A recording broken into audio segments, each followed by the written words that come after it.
that there has not been enough attention. And again, that is what this hearing is about, not other forms of extremism, but one that has been under-resourced, under-discussed. We at the ADL are very concerned about the disbanding of that DHS intelligence group. We think that the DHS needs to do much more to coordinate DHS, DOJ, FBI in tracking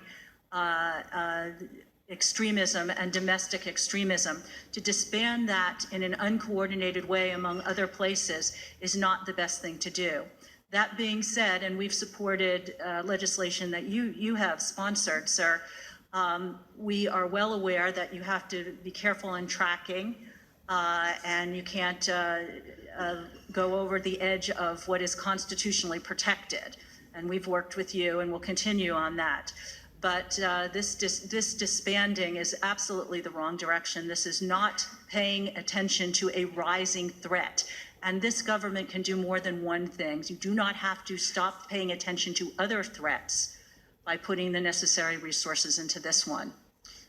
Thanks. Mr. Potts and Ms. Walden have talked about the way that online platforms have responded to hate. I'd actually like to focus on a different direction and ask you, Ms. Hirshenov, how white nationalist groups actually organize online, whether it's on existing platforms or on the dark web, and why is it that we seem to throw up our hands and say, it's the dark web, we can do nothing about it? Why shouldn't that be a focus of our work to go at the root of this, which is these horrific posts that so often lead to violence? So that is a terrific question. First of all, let's look at Pittsburgh and New Zealand. And let me just take a moment to clarify something that was inaccurately said about the New Zealand shooter being a lefty echo terrorist, because that